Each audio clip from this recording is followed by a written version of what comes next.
esta deuda histórica o esta situación de los pueblos indígenas, y el análisis de las inversiones públicas nos puede dar algunas pistas de por qué no hemos logrado reconvertir, digamos, el tema del acceso a derechos a una política indigenista y luego a una transformación de la realidad de este sector de la población.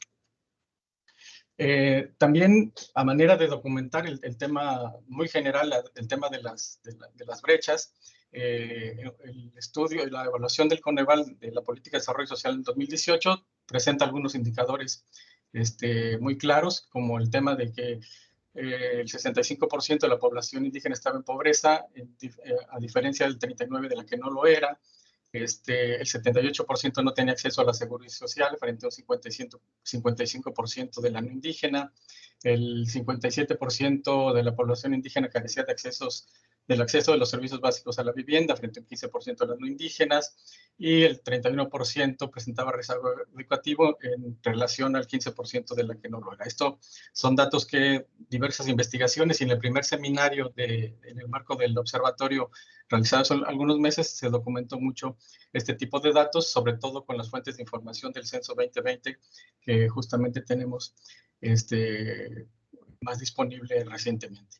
Entonces, el enfoque de brechas de inversión pública permite analizar los alcances y las limitaciones que ha tenido la política social, como mencionaba ya hace algún momento, y que nos da pistas de por qué las diferentes estrategias que se han seguido en las últimas décadas no han tenido un efecto sustantivo en el tema de la superación de la pobreza, que fue, digamos, dentro de la política indigenista desde los años 80 y 90 como el eje principal, no el tema cultural, que era un tema que en la política indigenista de décadas anteriores había sido el eje, sino que en los últimos años el tema de la pobreza y el rezago social es como parte medular del tema de la política impulsada por el Estado hacia esta población. Bien, en relación con el tema de la metodología para el análisis de brechas, hay dos elementos importantes que quisiera mencionar y detenerme, porque la comprensión de esto, de alguna manera, nos va a permitir dimensionar la relevancia que tiene justamente el estudio. En primer lugar, hay un documento que se toma en cuenta para el análisis de brechas, que son los indicadores socioeconómicos de los pueblos indígenas. Si yo les dijera hoy en día que difícilmente sabemos quiénes son y dónde están los pueblos indígenas, me tildarían de loco.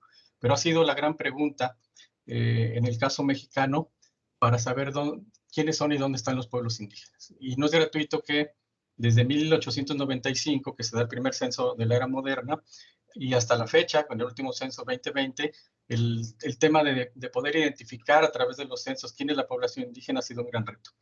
Mencionar solamente algunos datos que en el libro de Luz María Valdés, el excelente libro de Luz María Valdés, los pueblos y los indios en los censos de México, elaborado por los 90 y actualizado hace algunos años, da cuenta justamente de, por ejemplo, las preguntas que se hacían en los años 30 o 40 del siglo pasado para saber quién era población indígena. Se preguntaba qué comías, si comías frijol o comías tortilla, podía clasificarse como población indígena, o incluso la vestimenta, si vestías manta y vestías guaraches, era población indígena. Así se intentaba medir. En los últimos 40 años, el tema de la característica lingüística es la que ha tenido mayor peso. Sin embargo, como ustedes saben, sobre todo en los 80s y en los 90s, poder preguntarle a una persona en su hogar si hablaba una lengua indígena representaba un tema de discriminación. No cualquiera quería ser discriminado, entonces de esa manera ha habido un subregistro muy importante cuando se toma en cuenta solamente la variante lingüística. Además, todo este proceso de pérdida del idioma también es algo que de alguna manera permite subregistros importantes en términos de la población. En este contexto, en la década de los 90 se comenzó a trabajar en una estimación de población que fuera más allá del tema del habla indígena para poder determinar quién tenía esta categoría o no.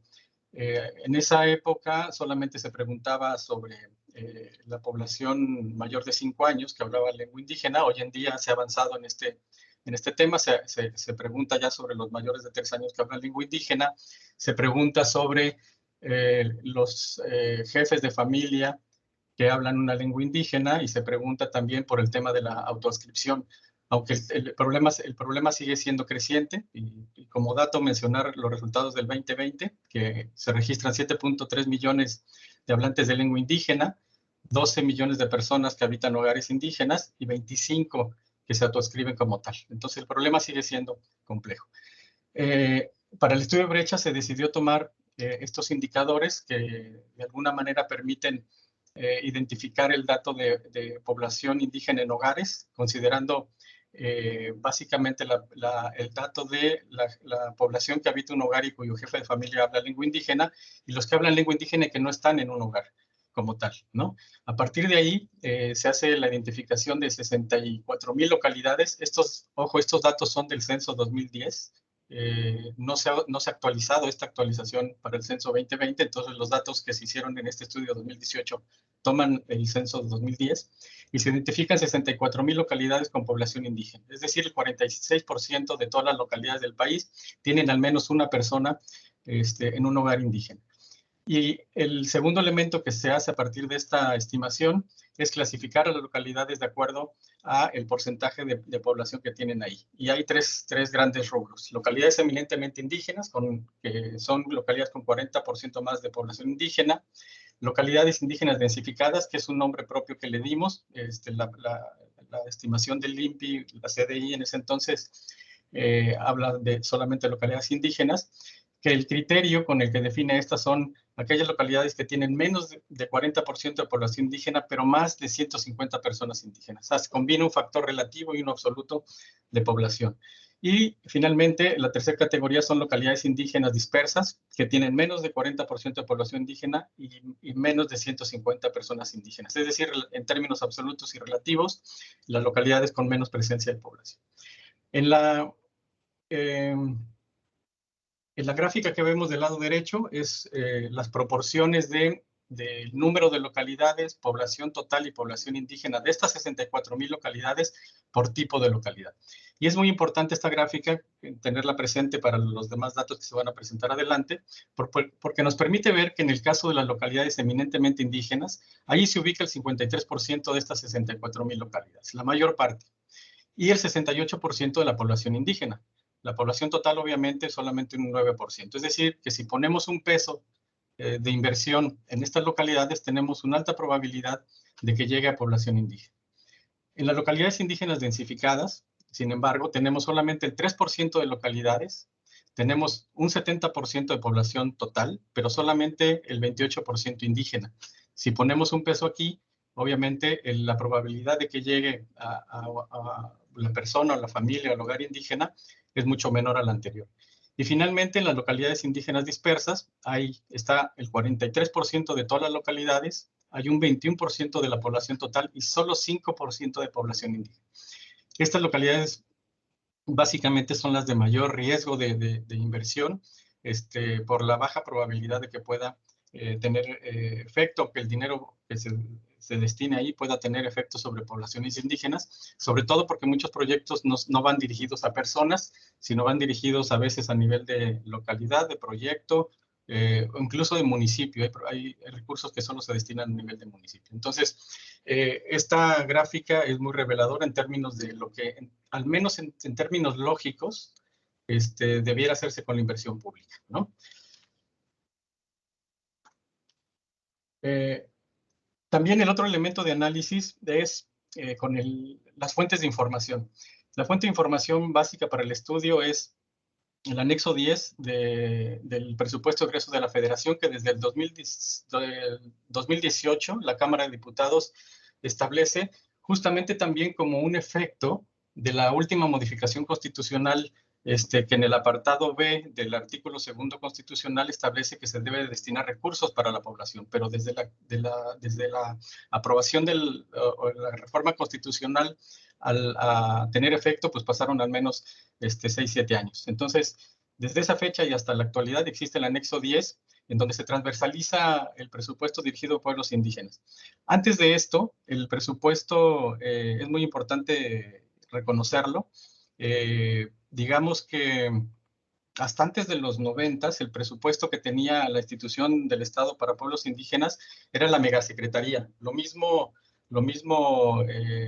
el Instituto Nacional Indigenista tenía dinero para temas de cultura, temas de desarrollo económico y también infraestructura. Muchos de los caminos rurales que hay en los ejidos, justamente en todo el país, en zonas indígenas, fueron construidos por el Instituto Nacional Indigenista. Hay un momento posterior en donde todo el tema de infraestructura se va reduciendo.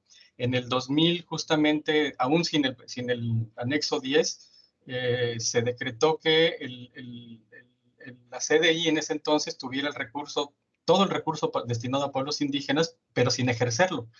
Tenía la potestad sobre recursos, por ejemplo, de infraestructura, pero tenía que convenir con comunicaciones y transportes, con algunas otras secretarías, que era Comisión Federal de Electricidad, que era quien hacía las obras. Y a partir del 2008, con el anexo 10, en realidad se le da a cada secretaría o a cada ramo el presupuesto que va destinado a pueblos indígenas, y a su vez tienen que informar al Congreso de la Unión cada año cómo fue que destinaron ese recurso. Entonces, muy rápidamente, bueno, el anexo 10 trae el presupuesto desagregado por ramo, por programa y por unidad responsable, en donde puede estar dirigido a población en general o a población específica. Eso depende de cada una de las dependencias y los programas. Y en algunos casos el presupuesto que se planifica en el Congreso se otorga simplemente a nivel de cuota o porcentajes, sin un análisis específico de a quién va dirigido. Entonces, cuando este presupuesto cae en las dependencias, cada dependencia lo destina de manera diferente. En el caso, por ejemplo, del INPI actualmente ahora, o en el 2018, CDI todavía, pues obviamente todo el presupuesto era para población indígena. El INPI no puede dar recurso que no sea a población indígena, y su criterio de asignación en términos territoriales iba a nivel de municipio y localidad.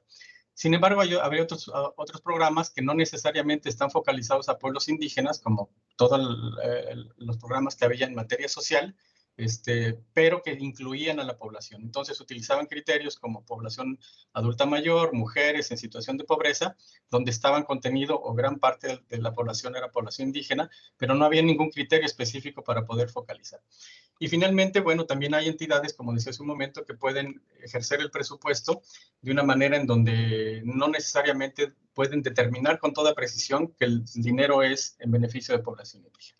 Entonces, la metodología de brechas en este caso tiene como objetivo no determinar si hay brecha o no, eso está claro, sino más bien determinar el tamaño de la brecha de inversión, no entre localidades indígenas y no indígenas, sino entre los tres tipos de localidades, por un tema heurístico de poder seguir la investigación de la manera más específica posible en el universo de localidades donde habita al menos una población indígena.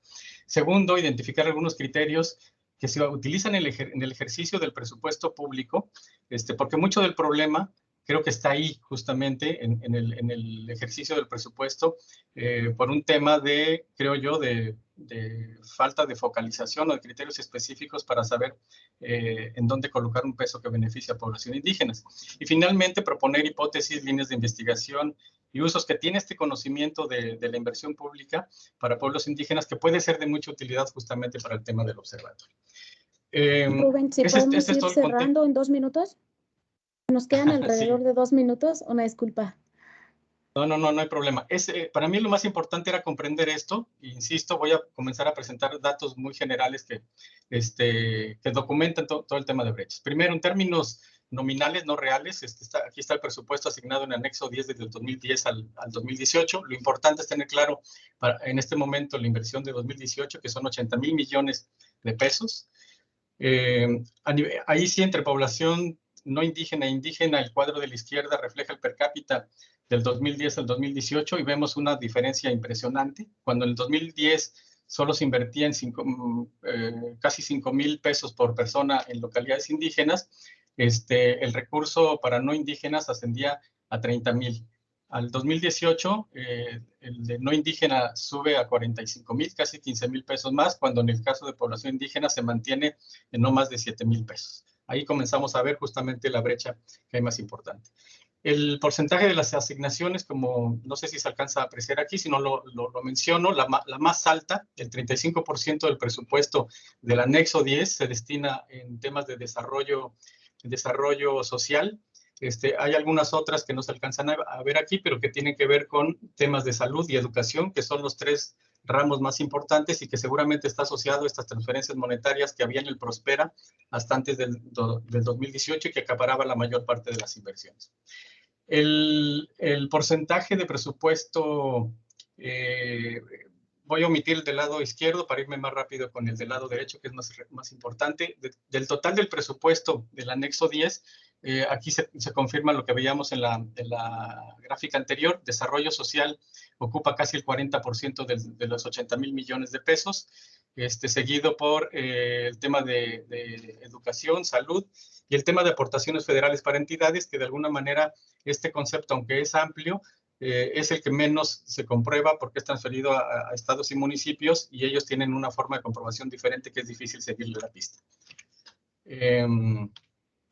Este es un cuadro muy rápido que es importante mencionar. Me voy a ir, les pediría a centrarse como en las columnas de porcentaje. El caso de agricultura, por ejemplo, a nivel de presupuesto ejercido a nivel municipal solamente es el 43% del asignado en 2018. Y si lo vemos a nivel de localidad, solamente el 22%. Este es un tema muy importante que refleja lo que mencionaba en un principio. A veces el presupuesto que se asigna a las dependencias no saben cómo colocarlo. Y en todo caso, a veces solamente lo colocan a nivel de municipio y si se van a nivel de localidad, se pierde completamente el rastro del recurso. Comunicaciones y transportes, es interesante cómo a nivel de municipio ejerce el 97%, pero si le pides la información a nivel de localidad, solamente el 10% lo tiene territorializado ese nivel. Educación pública es de los que comprueban mejor, tanto a nivel de municipio como a nivel de localidad. Lo mismo que desarrollo social, que ahí ejercen más de lo que les asigna el Congreso en un principio. Y esto parece que es, digamos, lógico en materia sobre todo de pobreza, y tanto a nivel municipal como a nivel de localidad, pues tiene una precisión importante en términos de dónde coloca el dinero. Los demás cuadros, los demás colores que ustedes ven siguen la misma lógica de quién solamente se queda a nivel de comprobación a nivel municipal y quién a nivel de localidad. Y en términos ya nacionales totales de los 80,000 millones de pesos, el 109% es el que documenta como ejercido, que a veces no necesariamente es así, sino que como no pueden desagregar más de información, el presupuesto se consolida a nivel de municipio y puede ser mayor. Voy a saltarme algunas para darle prioridad a lo que mencionaba Lulú con el tiempo. Quisiera mencionar el gasto per cápita ya por tamaño de localidad. Las barras de colores verdes hacen referencia a la población de localidades eminentemente indígenas, el verde más claro, y la indígena densificada, el color más oscuro. Que en esos dos universos donde hay mayor presencia de población indígena, la inversión máxima está en las localidades de más de 50,000 a 100,000 habitantes y llega a 11,600 pesos. Ese es el máximo que tiene. Pero si vemos la línea que se refiere a la población indígena dispersa, localidades en esta situación, que son donde menor proporción de población indígena hay, llega incluso en este mismo rango de tamaño de localidad a 319,000 pesos por persona, solamente para ver el nivel justamente de brecha que puede existir dependiendo de la presencia de población indígena y el tamaño de la localidad. El gasto per cápita en localidades, de acuerdo al grado de marginación, lo podemos apreciar aquí y sigue el mismo patrón.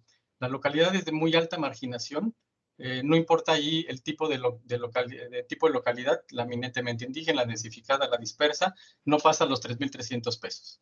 Y si nos vamos al caso contrario, por ejemplo, de muy baja marginación, ahí vemos que donde se recibe más dinero es en localidades con población indígena dispersa, y las eminentemente indígenas de muy baja marginación solamente 1,400 pesos por persona. Entonces aquí pareciera que los resultados van contra toda lógica de dónde es más seguro colocar la inversión pública, que serían las eminentemente indígenas o las de alta marginación, y justamente lo que está sucediendo es todo lo contrario.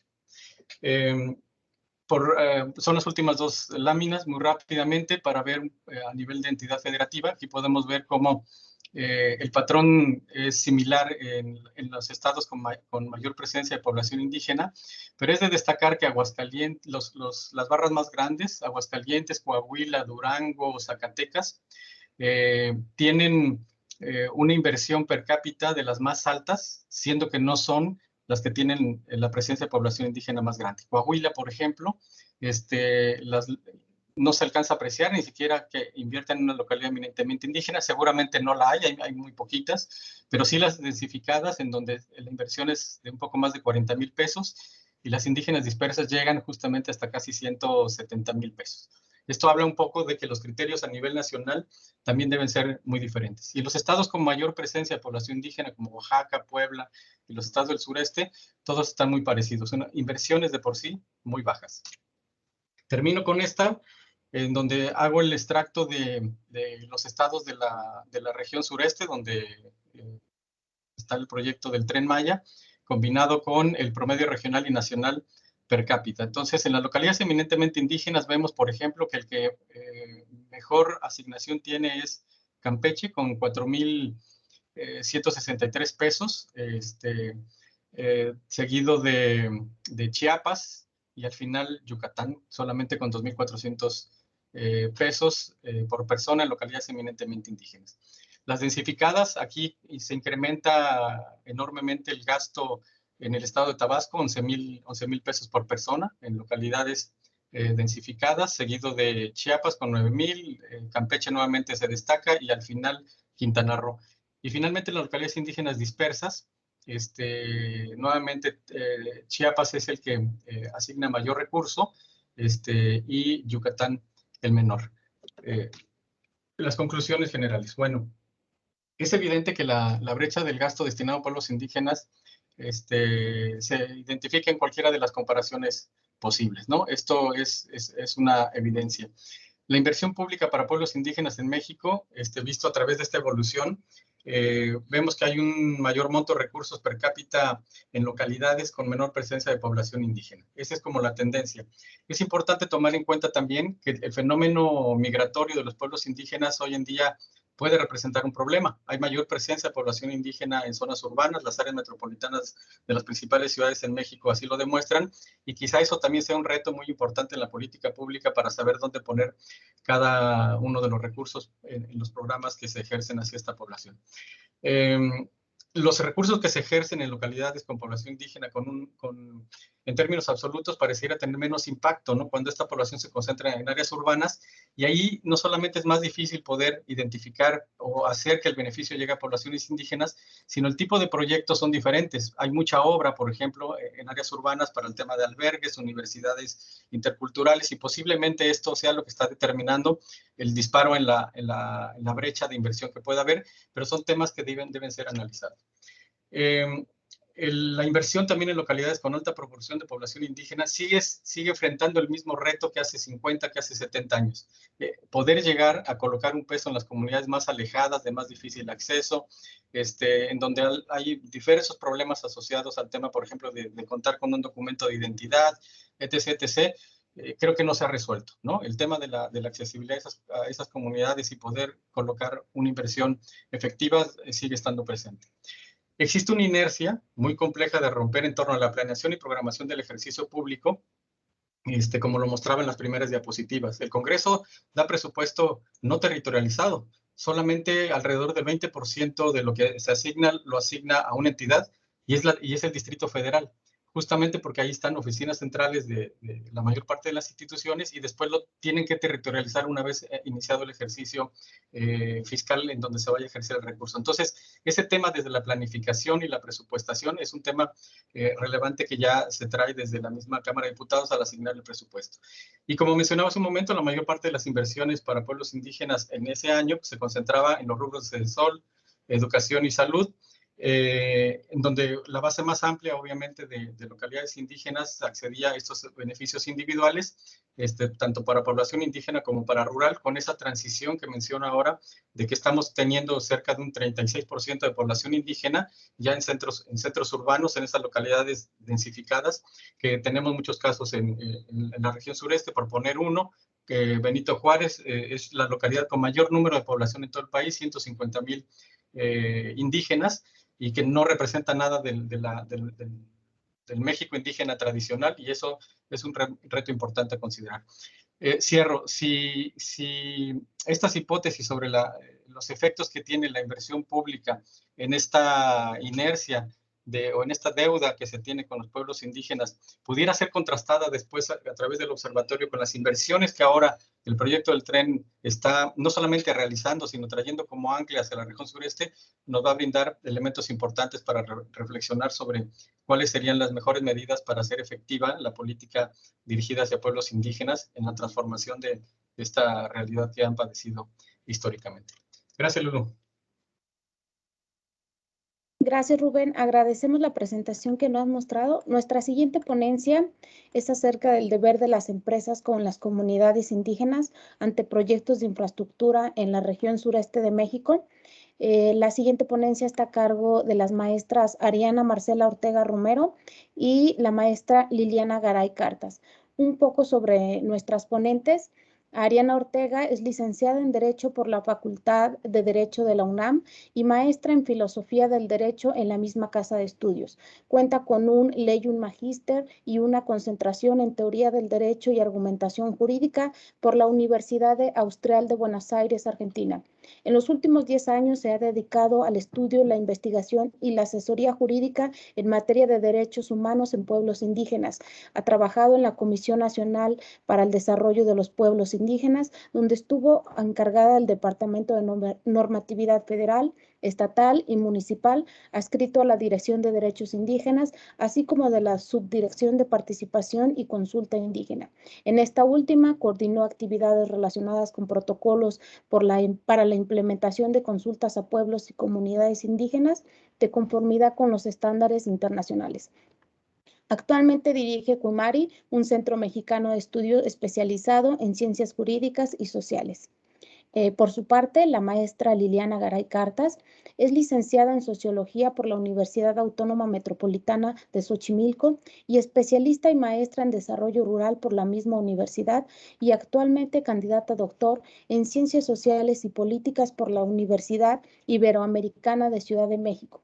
Ha desempeñado funciones en la Dirección de Planeación y Consulta Indígena de la Comisión Nacional para el Desarrollo de los Pueblos Indígenas, coordinando diversas consultas para la identificación de comunidades indígenas y afrodescendientes y para la armonización legislativa en diversas entidades federativas. Ha colaborado como asesoría técnica y metodológica en materia de consulta indígena a instituciones como CIBIOGEM, CONAM, CONAFOR, CFE y SCT, y coordinó acciones en materia alimentaria y de asistencia social en la región montaña y costa montaña del estado de Guerrero.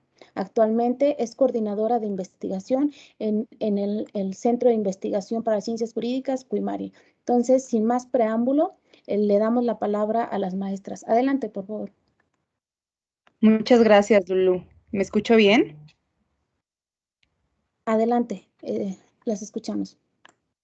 Sabemos que tenemos el tiempo muy ajustado, entonces vamos a tratar de resaltar, ¿no? Los aspectos que inclusive se van a relacionar con las personas que nos antecedieron. Entonces, vamos a reducir, ¿no? Por cuestiones del tiempo nuestra participación, pero sí quisiéramos, digo, por el respeto del tiempo de todos, pero sí quisiéramos resaltar algunas consideraciones, ¿no?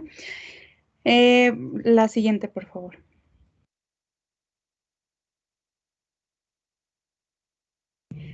Bueno, el marco de nuestra presentación está vinculada con el tema de cuál es el deber de las empresas, ¿no? En materia de derechos humanos. Básicamente, nos basamos en los principios rectores sobre las empresas y los derechos humanos. Y son 3 características, ¿no? Que nos dan estos principios rectores. El primero de ellos es que se tiene que cumplir y se tiene que garantizar los derechos humanos enmarcados en las normas tanto nacionales como internacionales en donde una empresa vaya a desarrollar un proyecto de infraestructura.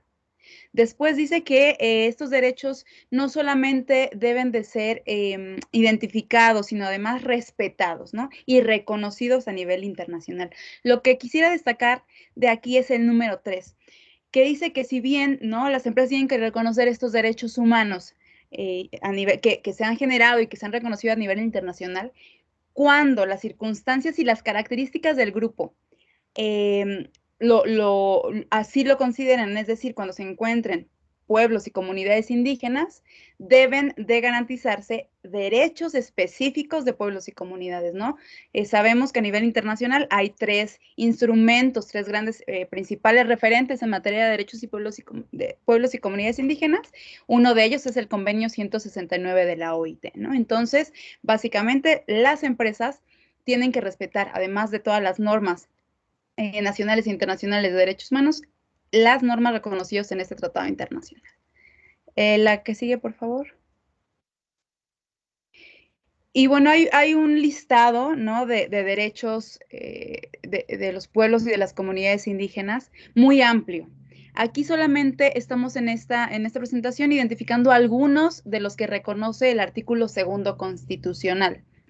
Sin embargo, bueno, van todos muy relacionados, ¿no? Un derecho transversal que le llamamos nosotras es el derecho a la libre determinación y autonomía, y aquellos que se suelen vincular con proyectos de infraestructura son, por supuesto, la consulta y el consentimiento previo, libre e informado, la determinación o la definición de su propio desarrollo, puedo destacar también el uso preferente y el disfrute preferente de los recursos naturales, la preservación y el enriquecimiento de lenguas, conocimientos tradicionales y todos aquellos elementos que constituyen su cultura e identidad, ¿no? Hay bastantes, ¿no? El respeto a los sistemas normativos para la toma de decisiones, ¿no? Este mecanismo de autoridades que deben de ser respetadas.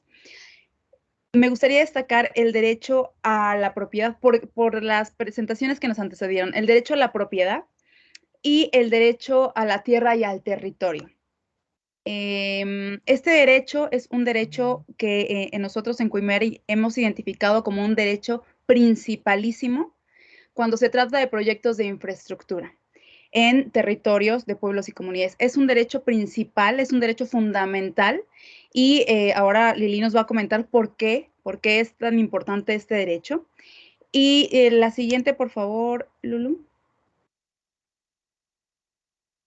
Muchísimas gracias. ¿Por qué es tan importante este derecho al territorio, ¿no? El derecho a la propiedad colectiva, vamos a llamarle así.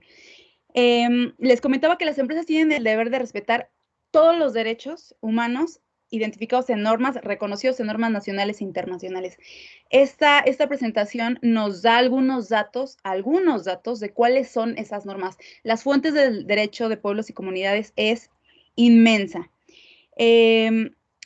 Aquí solo estoy enunciando algunos, es decir, la Constitución, leyes federales que se tienen que respetar, leyes estatales como la ley, es un ejemplo, para el estado de Yucatán, la ley para la protección de derechos de la comunidad maya en el estado de Yucatán. Tenemos también tratados internacionales, ya lo decíamos, como el Convenio 169 de la OIT, el protocolo de Nagoya, que se vincula mucho a los conocimientos tradicionales vinculados a recursos genéticos, y otros instrumentos internacionales, ¿no? Las declaraciones tanto de Naciones Unidas como la Declaración Americana sobre Derechos de Pueblos y Comunidades. Además, nosotros le llamamos un derecho suave, ¿no? Hay derecho suave. Tenemos jurisprudencia de la Suprema Corte, de la Corte Interamericana, que hacen todo un marco de referencia que debe de respetarse, ¿no? Entonces, las empresas tienen que tener conocimiento de todo este marco de referencia, de qué forma debo de respetar los derechos de las comunidades y por qué razón. Antes de darle la palabra a mi compañera Lili, señalar que en México no existe un reconocimiento sobre el derecho al territorio colectivo. No existe ese reconocimiento. Sí hay un derecho a la propiedad, ¿no? A la propiedad social, pública, privada, el derecho, digamos, a la tenencia de la tierra. Eso existe pero se va a combinar un poco el derecho agrario, vaya, con el derecho al territorio indígena, ¿no? Podemos identificar que puede combinarse y pueden convivir estos dos derechos.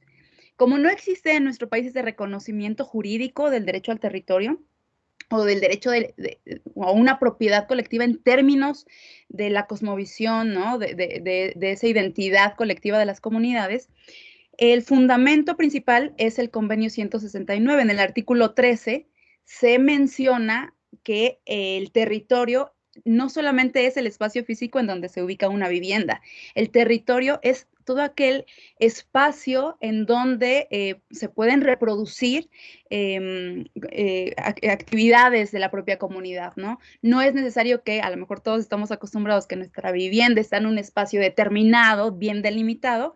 El territorio, el derecho al territorio de pueblos y comunidades va o está protegido con miras más allá de una determinación física, de una delimitación física, ¿no? Entonces, bueno, esta es el fundamento principal del derecho al territorio. Todo espacio, todo hábitat que ocupen las comunidades, no solo para vivir, sino para reproducir sus actividades tradicionales, sus actividades productivas, y que en ocasiones se combina con el derecho al territorio, el derecho de propiedad de un ejido, ¿no? Un ejido puede formar parte, las tierras de un ejido pueden formar parte del territorio de la comunidad.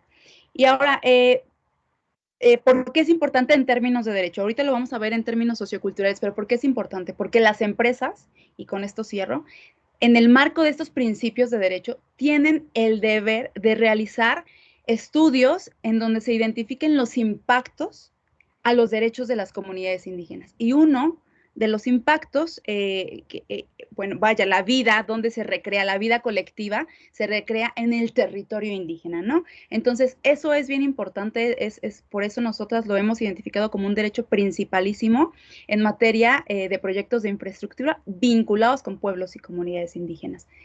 Yo le cedería la palabra a Lili para que pudiera centrarse un poco en estos aspectos socioculturales de los pueblos y comunidades. Muchas gracias. Bueno, hasta ahorita ya vimos con Ari el por qué, el qué, de qué tiene de ver estas empresas en materia de derechos humanos. Y ahora vamos a ver el cómo se puede esto pasar a la práctica, cómo se puede pasar ya en la actividad diaria de una empresa, en la toma de decisiones, en todo lo que implica la incidencia que las empresas de proyectos de infraestructura puede llegar a tener en las comunidades y particularmente en las comunidades que forman parte del sureste mexicano. Lo primero es entender, número uno, que hay una diversidad de empresas y una diversidad de proyectos. Y esta diversidad se compagina con una diversidad aún mayor de culturas, de formas de vida, de visiones del mundo, de maneras de llevar su día a día y sobre todo, como decía Ari, de concebir su espacio físico, tanto en términos materiales como en términos simbólicos. Entonces, en este sentido, para poder hacer este cruce de diversidad de intereses también, ¿no? Desde las empresas y las comunidades, lo principal o el primer paso para poder cumplir con este deber de respeto a los derechos humanos es poder conocer qué es una comunidad indígena, qué es un pueblo indígena y cuáles son sus principales características. Ya dijimos también que es fundamental que conozcan cuáles son sus derechos, porque si no se sabe cuáles son sus derechos, pues va a estar sumamente complicado que exista un respeto cabal a los mismos. Sin embargo, no es suficiente. Es también fundamental conocer, por un lado, la noción de pueblo y comunidad para poder entender quién es este sujeto de derecho. Tenemos derechos individuales, pero también hay derechos colectivos que no se pueden poner en práctica, no se pueden visualizar o materializar si no se entiende quién es el sujeto de derecho. Entonces, En primera instancia voy a explicar cuál es la diferencia entre un pueblo indígena y una comunidad indígena. El pueblo indígena son aquellas colectividades conformadas por sociedades que se vinculan entre sí de forma permanente por aspectos culturales y organizativos. Eso quiere decir que con pueblo no estamos hablando únicamente de población indígena, no estamos hablando de aspectos sociodemográficos, sino de una interrelación sociocultural que va mucho más allá de los datos que nos pudiera proporcionar, por ejemplo, INEGI o cualquier otro instrumento de esta naturaleza. Asimismo, es importante aclarar cuáles son estas comunidades indígenas, en particular porque además es esta unidad mínima que pueda hacer ejercicio de estos derechos colectivos. En ese sentido, las comunidades son aquellas que forman una unidad social, económica y cultural, están asentadas en un territorio y reconocen autoridades propias de acuerdo con sus usos y costumbres. Esta es como la definición, en la definición generalizada.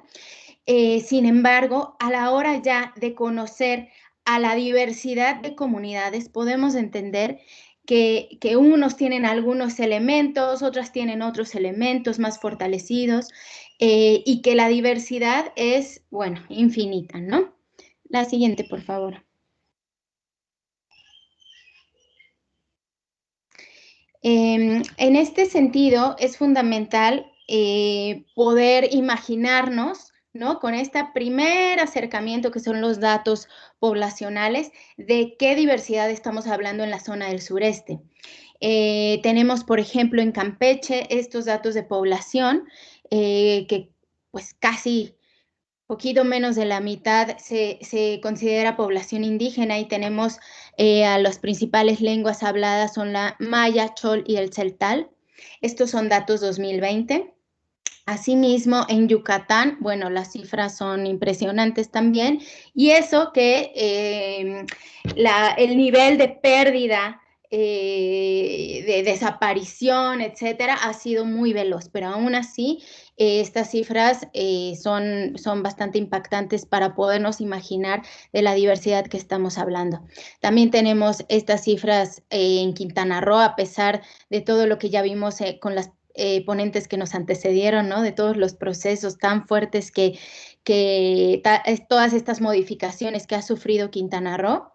Tenemos también datos muy interesantes de Chiapas y de Tabasco. No me voy a detener más por cuestiones de tiempo, pero la idea de esta lámina es justo eso, poder saber estas empresas asociadas a proyectos de infraestructura, a lo que se enfrentan día a día en la implementación de los proyectos. La siguiente, por favor, Lulu. Y todas estas cifras se traducen en distintos conglomerados a nivel de comunidad, que representan a su vez a diferentes pueblos y que reproducen día a día, tanto en su vida cotidiana, en momentos rituales y festivos, al interior de sus comunidades y también al exterior por procesos de migración, reproducen día a día diferentes componentes. Aquí vamos a presentar algunos, quizás los más relevantes en términos de identidad y de generación de cohesión colectiva. Sin embargo, cada uno se desglosa en muchísimos elementos muy complejos.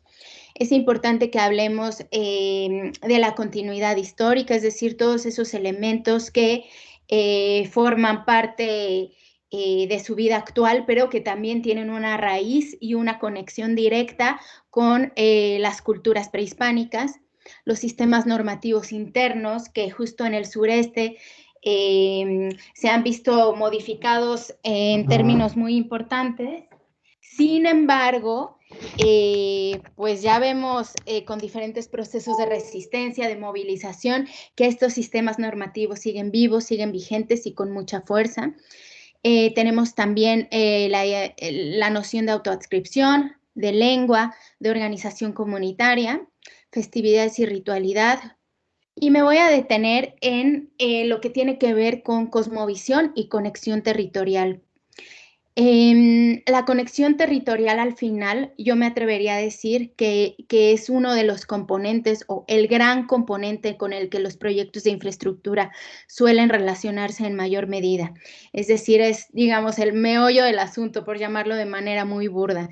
Y esta conexión territorial se asocia directamente con la cosmovisión, en términos muy profundos, en términos simbólicos, pero también se asocia con los sistemas normativos y con todos los demás componentes, porque, como ya nos comentó Ari, la conexión territorial es aquel espacio en el que se albergan todos los demás componentes. Y bueno, en las culturas del sureste mexicano tenemos una complejidad que, si bien tiene elementos comunes a nivel de pueblo, ¿no? Podemos encontrar muchos elementos comunes, el chac-chac, podemos encontrar de referencia a plantas comunes, a animales comunes, a deidades comunes, a rituales comunes, podemos mencionar también actividades productivas tradicionales que se gestan en ese territorio, como puede ser la propia apicultura de la abeja melipón o de otras nuevas especies que han entrado. Podemos mencionar también, obviamente, la milpa y las diferentes formas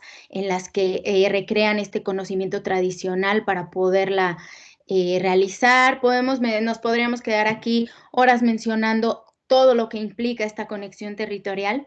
Sin embargo, lo importante es que si las empresas no tienen un conocimiento profundo de estas características de las comunidades con las que están trabajando o de las comunidades en las que van a tener una incidencia, pues difícilmente vamos a poder identificar una adecuada garantía, un adecuado respeto de estos derechos humanos. En este sentido, es fundamental que toda empresa elabore los diagnósticos, estudios, procesos participativos de los espacios en los que tiene incidencia, porque si no, por un lado, no se sabe cuáles son los intereses y las prioridades de las comunidades, pero por el otro, tampoco se sabe las actividades de los propios proyectos, cómo podrían incidir, hasta dónde podrían modificar y por lo tanto, qué impactos hacia los derechos humanos de las diferentes comunidades indígenas pudiera tener. Ahora, ya para cerrar, quisiera decir que no basta con conocer las características generales de los pueblos. Cada comunidad tiene una conexión territorial distinta. Eso quiere decir también que los diferentes componentes comunitarios son únicos, claro, con su gran nivel de elementos comunes, pero cada comunidad va a tener su propia reproducción de esta conexión territorial, basada también en sus recursos naturales, en todo lo que se alberga en su espacio. Es fundamental que la empresa pueda conocer cuáles son las colindancias, cuál es el uso que se le da a cada uno de los espacios del territorio y, sobre todo, cuál es la significación que esto tiene para las distintas generaciones y sectores de cada comunidad. En este sentido, ya solamente comentaría que yo me atrevo a decir que una de las mejores prácticas a nivel internacional siempre va a estar relacionada con conocer a la comunidad y sobre todo con implementar procesos y herramientas participativas para que estos procesos se puedan hacer mano a mano. La siguiente, Lulú, por favor. Ya con esto cerramos. Me gustaría compartirles estos datos de nuestras redes, donde difundimos las principales actividades que realizamos y los resultados de nuestras investigaciones. Muchísimas gracias. Gracias. Le agradecemos a la maestra Ariana Ortega y a la maestra Liliana por esta presentación y por supuesto a todos los ponentes de la mesa 2, que ha sido una mesa muy rica en relación a conflictos sociales y la población indígena en el sureste de México. Creo que nos ha dado muchas pautas para reflexionar. Entonces, Tenemos alrededor de 10 minutos para una sesión de preguntas y respuestas. Sabemos que hay varios comentarios, sin embargo, nos comprometemos a hacerlas llegar al ponente indicado si el tiempo no nos alcanza. Entonces, adelante, Marco, con esta ronda de preguntas y respuestas. Gracias, Lulú. Para la ponencia número 2 relacionada con tenencias recientes de la propiedad rural, condensé los temas que estaban preguntando. Entonces, la pregunta generada sería: ¿qué políticas y acciones se deberían impulsar para contrarrestar el proceso de privatización, así como conocer la situación de los terrenos ejidales colindantes a las comunidades sustentables?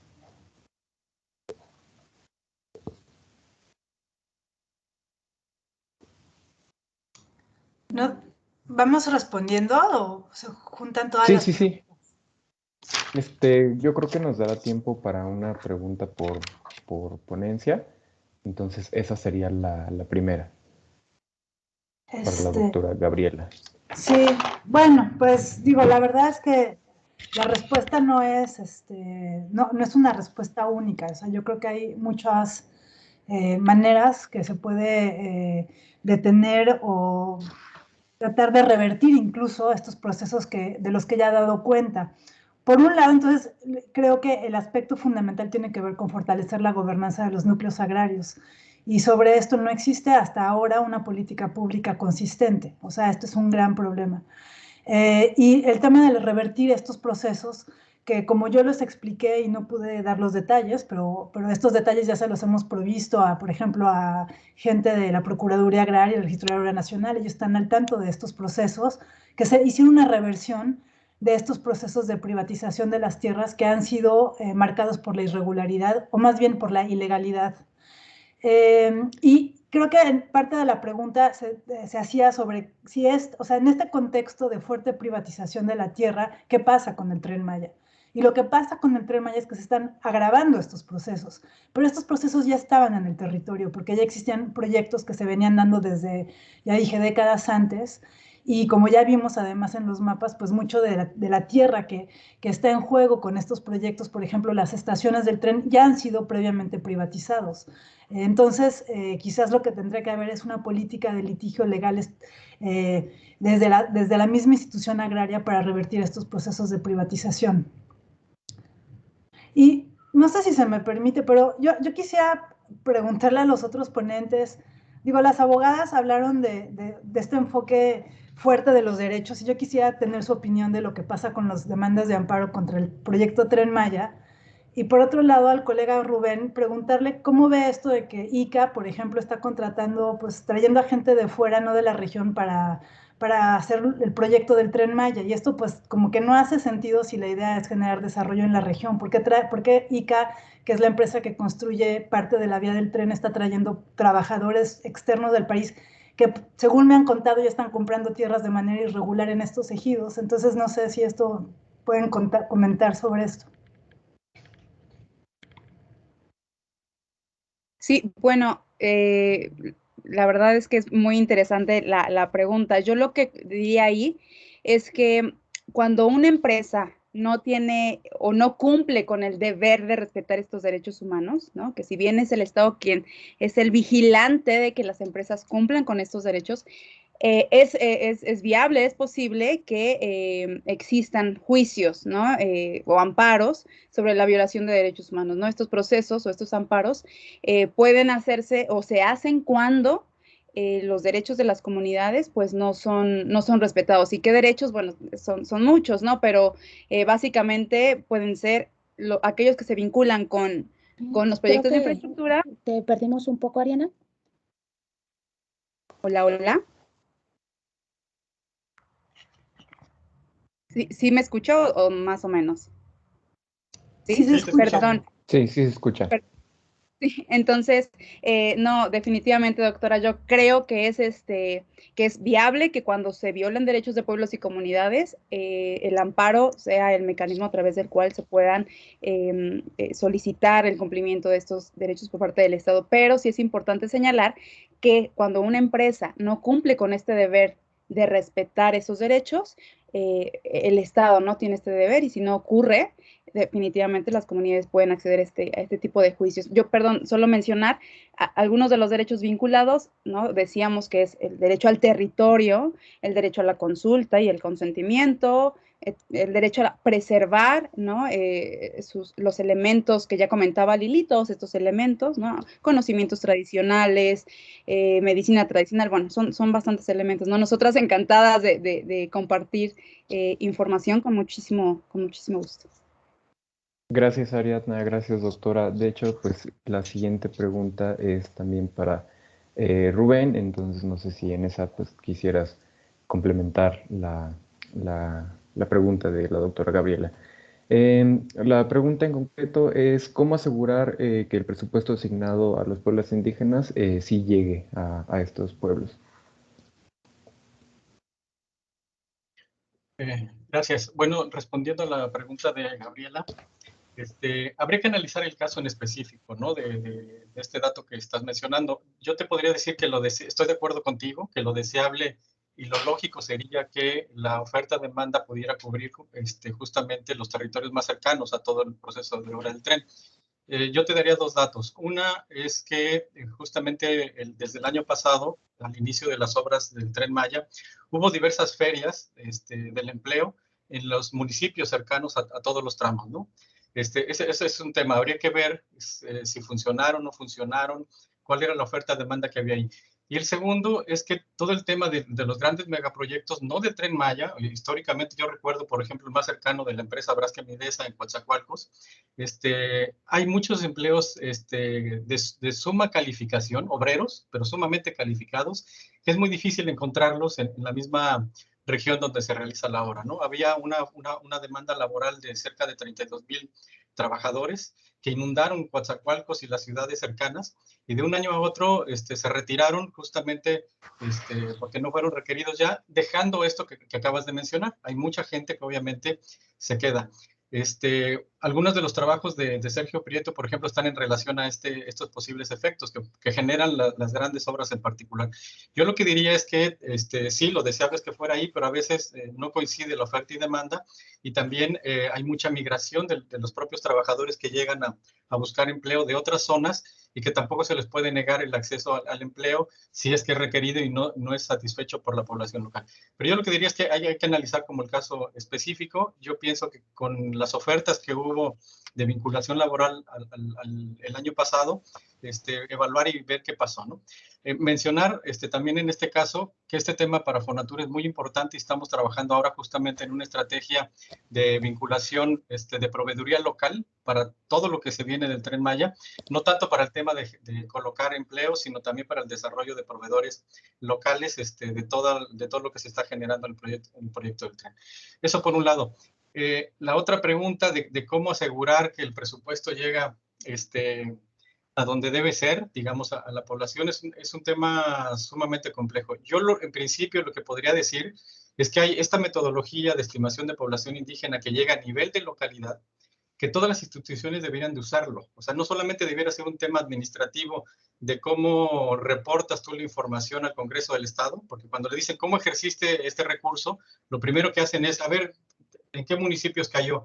Y entonces lo que utilizan la estimación para saber, ¿es indígena o no es indígena? Ah, bueno, ahí se fue. Pero no están reportando el 100% de los recursos. Ese es un tema administrativo. Yo creo que la metodología pudiera utilizarse para el proceso de focalización en primer lugar, pero el tema también es complejo, como mencionaba. Si hablamos solamente de las localidades eminentemente indígenas, yo diría, ahí sí necesariamente tenemos que hacer como dos esfuerzos. Uno, intentar destinar la mayor parte de recursos en ese lugar, por la segunda razón, que tenemos plena certeza de que estamos beneficiando a población indígena. Y segundo, el incremento en los recursos. Finalmente, como vimos en el tema de brechas, los recursos no son suficientes.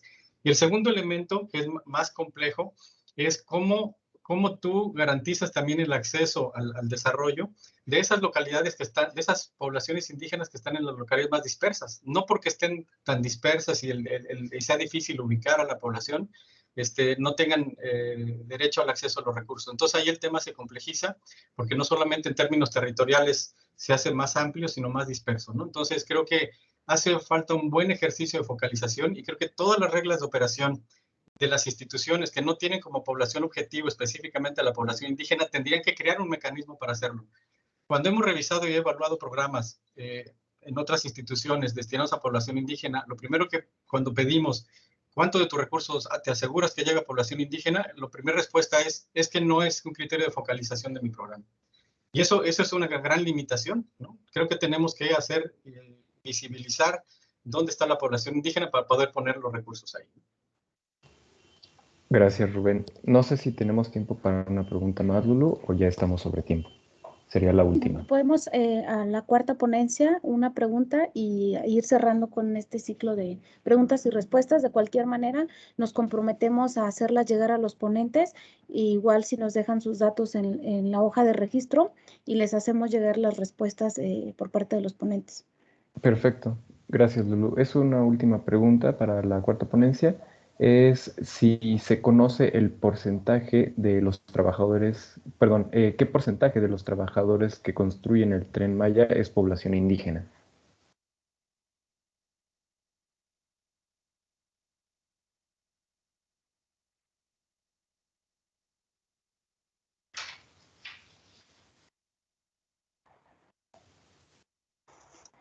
Perdón, esa para nosotras, no sé si...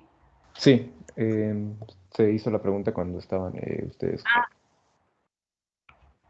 Bueno, no, en realidad nosotras no hemos tenido influencia en saber el proceso que ha llevado Fonatur en esta parte, ¿no? Pero sería importante, ese es un buen dato, me parece que sería importante conocer el número de personas, ¿no? O la identidad de las personas que van a colaborar en este tema. No sé, Lili, si tú tengas alguna información. No, tampoco tengo el dato. En realidad sería importante saber si esta información está sistematizada o identificada también por parte de la institución.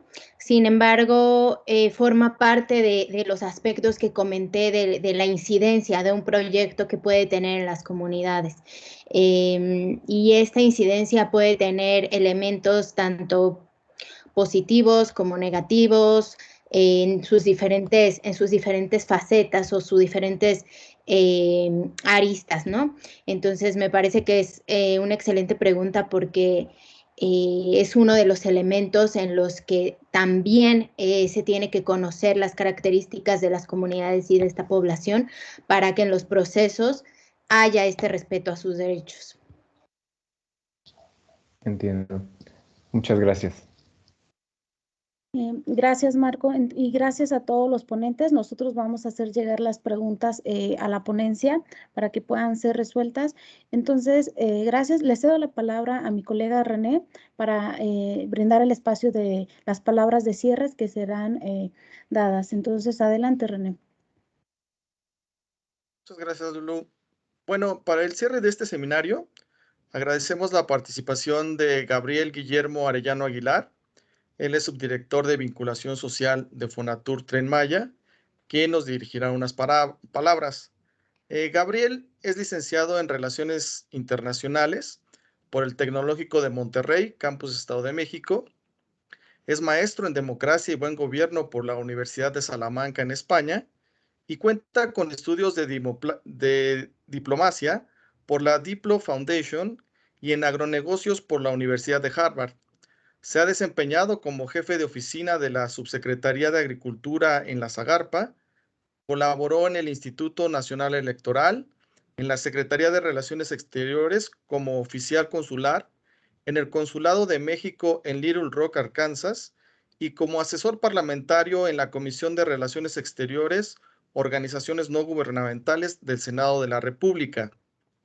Ha participado desde el sector privado a nivel nacional e internacional en el desarrollo e implementación de iniciativas relacionadas a vinculación comunitaria, relaciones con gobierno, asuntos corporativos, atención a crisis y control de riesgos, relaciones institucionales, responsabilidad social y sostenibilidad.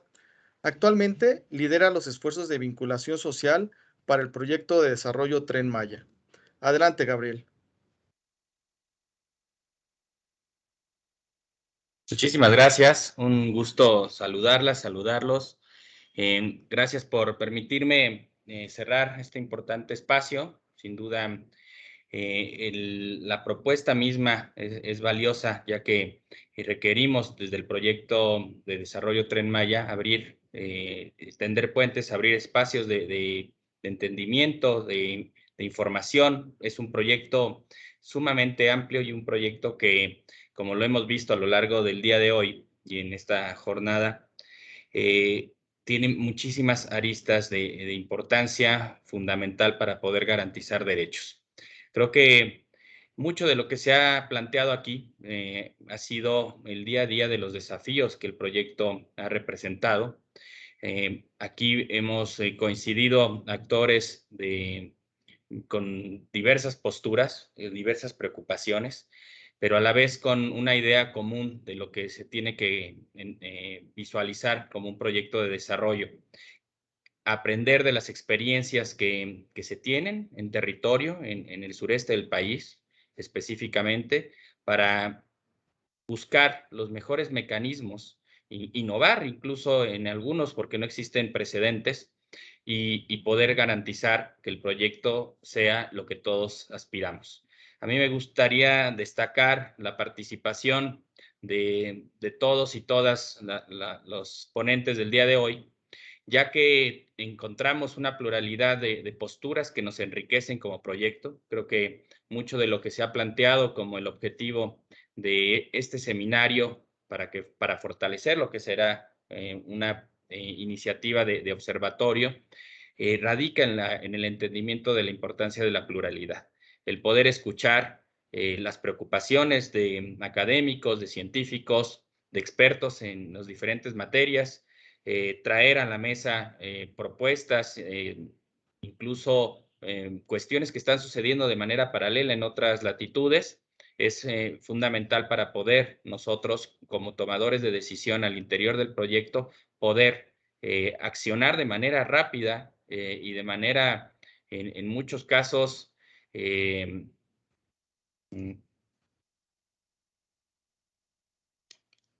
¿cómo podríamos plantearlo? De manera no drástica hacia las comunidades, sino más bien de manera de propiciar un cambio sin rompimiento y valorar en dónde se está, las condiciones del territorio en el que se está desarrollando esta iniciativa. Primero, me gustaría destacar mucho de la primera mesa, pues la relevancia de plantear la necesidad de creación y aplicación de normas urbanísticas y legislativas básicas que se encaminen a evitar riesgos para la salud y disminuir la dependencia de recursos naturales en las ciudades. Me parece que es algo que se tiene previsto desde el proyecto, que es algo que acompaña la misma lógica que plantea el proyecto, y a esto sumarle la importancia de la movilidad como un elemento clave que debe ser visto como parte integral de una economía sustentable. Esto me parece que es de alta relevancia, verlo desde un espectro mucho más amplio del que exclusivamente muchas veces le damos. Asimismo, destacar el tema de la movilidad como un derecho. Esto se está visualizando y estamos encontrando cómo poder garantizar que el proyecto no se convierta en una barrera en territorio, que no divida comunidades, que se garantice el derecho a la movilidad. Esto se está trabajando muy de cerca con las comunidades, con las localidades, entendiendo su dinámica social y sobre todo también el poder tener mesas de trabajo en donde se planteen las necesidades y los alcances que se pueden tener de forma realista en cuanto al uso de recursos humanos, materiales, financieros. Asimismo, la importancia del uso de la información y de la gran posibilidad de intercambiar información en cuanto a lo que son los proyectos de desarrollo, los proyectos de clase mundial. Considero que la urbanista Rita lo plantea muy bien, esta necesidad de capitalizar en gran medida la información con la que ya se cuenta y esa habilidad o agilidad que debemos de tener al interior del proyecto para poder hacer parte de las decisiones, la información con la que se cuenta. Destacaría en cuanto al tema de los procesos participativos en el desarrollo territorial, que comparto plenamente lo expuesto por los compañeros, por las compañeras. Un proyecto tan amplio propicia en sí mismo asimetrías de la información y tenemos que estar trabajando muy fuerte de atrás hacia adelante y de abajo hacia arriba para garantizar que todos y todas tengan la información pues, más reciente, actual, de un proyecto que es vivo, que está vivo y que tiene muchos ajustes en su mismo ritmo vertiginoso. Por eso es que para garantizar que todos y todas puedan ser parte de los beneficios del proyecto, sin duda, el crear estos espacios de diálogo, estos procesos en los que la población participe, es fundamental. Los procesos de diseño participativo, en los que estamos, por lo menos les voy a mencionar 3 que tengo aquí a bote pronto, que estamos llevando a cabo dentro del proyecto. Uno para el diseño de los espacios al interior de las estaciones.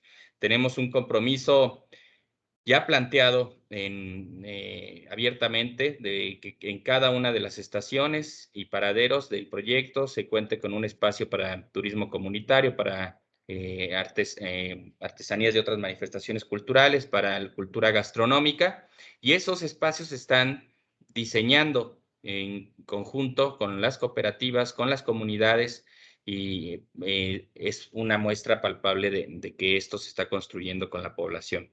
Asimismo, también el proceso de consulta indígena abrió un espacio de diálogo permanente que será permanente a lo largo de la vida constructiva del proyecto. No estamos hablando de un momento específico, único, en el que se inicia y se termina, sino más bien un proceso de diálogo permanente a lo largo de la vida constructiva del proyecto, que nos dará pauta para no solamente entender los temas más sentidos que han expresado los líderes y autoridades comunitarias, sino también en el mismo diseño de manera colaborativa de lo que es la estrategia de vinculación social. Asimismo, los procesos que llevan también de diálogo o de planeación participativa de las comunidades sostenibles, este modelo que ha cambiado sustancialmente su enfoque y que ahora tiene un amplio enfoque hacia el tema de la participación y de los procesos de desarrollo territorial. Asimismo, reconocer que total coincidencia con el doctor Azuela en que los indicadores tienen una temporalidad y por lo tanto el proyecto como un proyecto vivo debe de tener la ductilidad de entender la realidad en la que se está desarrollando, atender, por supuesto, las principales inquietudes, hacerse de la información con la que se cuenta en esos momentos y ser un proyecto abierto en todos sentidos.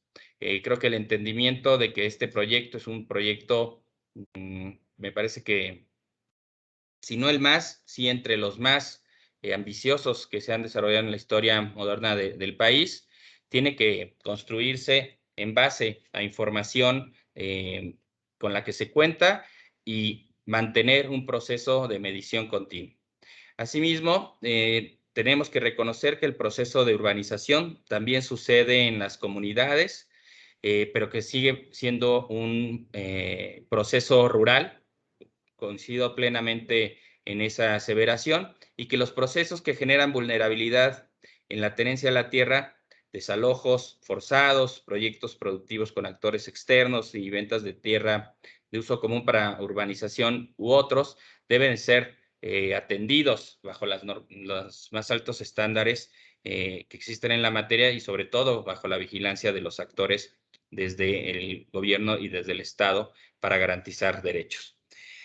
Asimismo, plantear que estamos trabajando justo con cooperativas de apicultores, cooperativas de turismo comunitario, de artesanos, de muchas actividades que se desarrollan en territorio y que vienen trabajando de manera consistente con una visión de desarrollo muy puntual y que se encuentran en una condición de vulnerabilidad ante la implementación de un proyecto como este.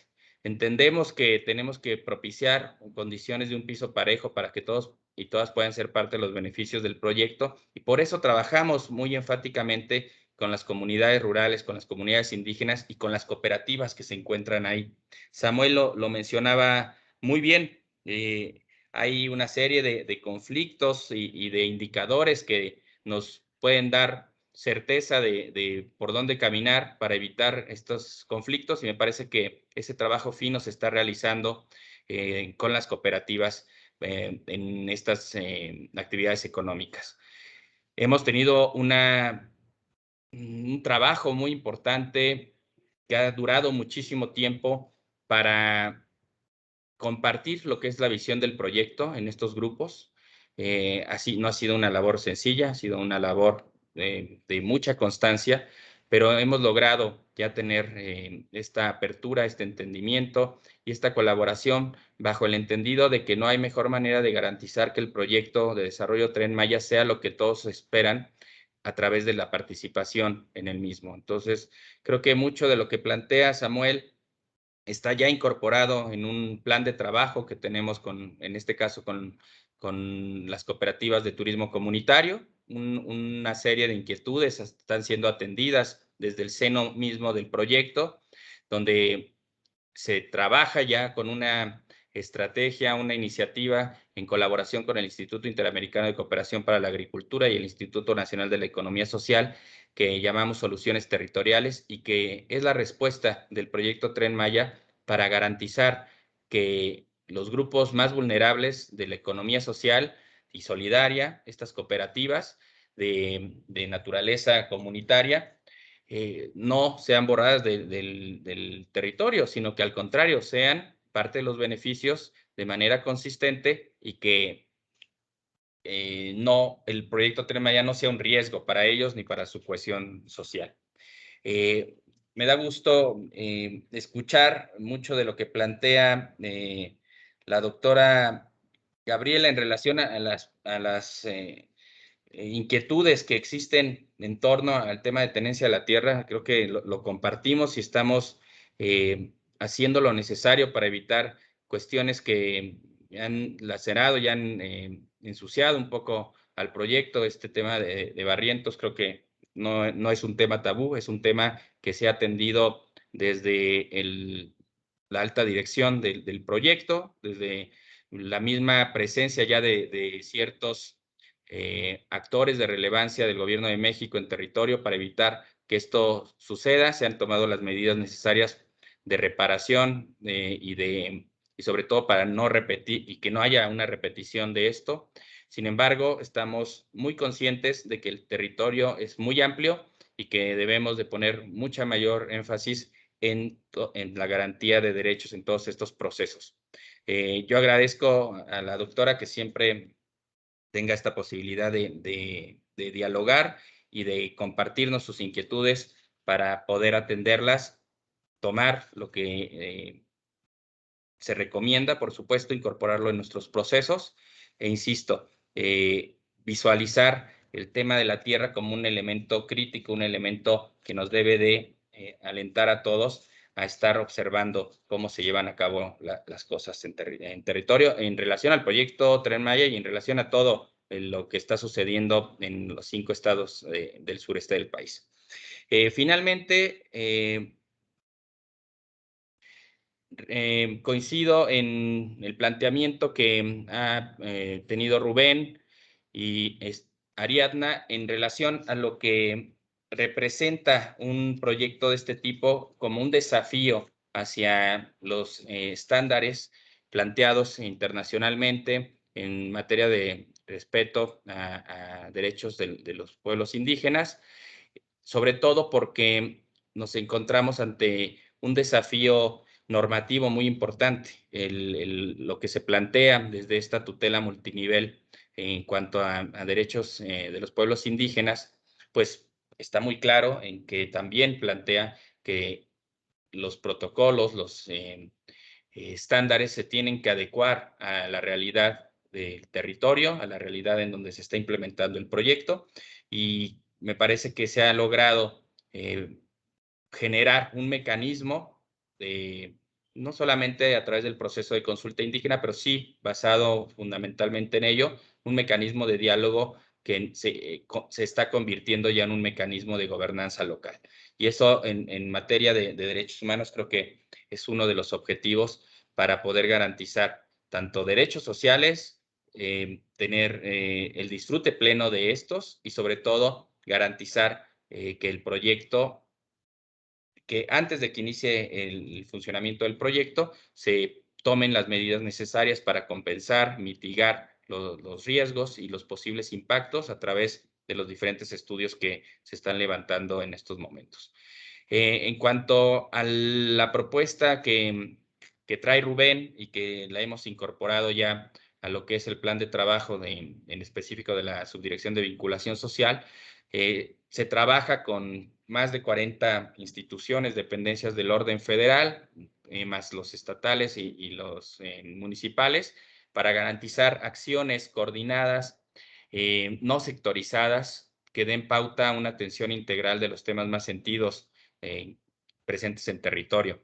Y de esta manera garantizar, como bien lo mencionaba Rubén, que la política pública no dependa de intereses, de cacicazgos, de intereses de grupo o de gestiones. Creo que mucho de la reacción también que ha tenido el tercer sector en relación al proyecto se debe a que no hemos sido capaces de vincular su gran labor, su función como garantes y como vigilantes de que se hagan bien las cosas en muchos procesos del proyecto, pero en relación a lo que se está implementando desde las instituciones, dependencias, creo que va a haber muchas posibilidades de poder colaborar, de encontrarnos. Ya nos estamos encontrando en territorio, nos estamos sumando para articular esfuerzos, y el Tren Maya se está volviendo el elemento articulador de estos para garantizar una atención sustancial a las grandes problemáticas. Solamente por mencionar, este año, exclusivamente este año, se van para la atención de peticiones del proceso de consulta indígena, se cerrará en arriba de 1,100 millones de pesos que han destinado las instituciones, dependencias, solo del orden federal, en la atención de peticiones puntuales del proceso de consulta. Entonces, sí hay un esfuerzo importante de parte de esta administración en atender el rezago histórico, en el entendimiento de que se debe de propiciar condiciones de equidad y de justicia social, sobre todo en los grupos más vulnerables, para que el proyecto realmente logre los objetivos que tiene planteados. El Tren Maya es exclusivamente un vehículo que acompaña una estrategia integral regional que busca propiciar condiciones de desarrollo con bienestar, sin atentar o romper con la cohesión comunitaria o con la idiosincrasia presente en un territorio sumamente rico en todos los sentidos. De mi parte, sería cuanto. Agradecerle a ONU Habitat su colaboración, su acompañamiento, su siempre disposición a poder trabajar y dar lo mejor para que este proyecto, para garantizar que este proyecto sea un proyecto amigable y que detone los procesos que necesitamos como un elemento incluso para resarcir una serie de brechas y de problemáticas preexistentes. De mi parte, insisto, agradecerles a todos, a todas, a los ponentes y a todos los compañeros que hicieron posible este taller y este seminario. Gracias. Muchas gracias por tus palabras, Gabriel. Finalmente, agradecemos a todas y todos los presentes por haber participado en este segundo seminario denominado Dimensiones Urbano-Territoriales del Sureste de México. Los insumos obtenidos tanto en este como en el primer seminario llevado a cabo en el mes de agosto serán de utilidad en el proceso de creación del Observatorio para el Desarrollo Sostenible del Sureste de México, en el que estamos trabajando desde ONU Habitat. Les esperamos en el próximo seminario, de cuya celebración les estaremos informando en el sitio web de ONU Habitat y en redes sociales. Hasta pronto. Gracias.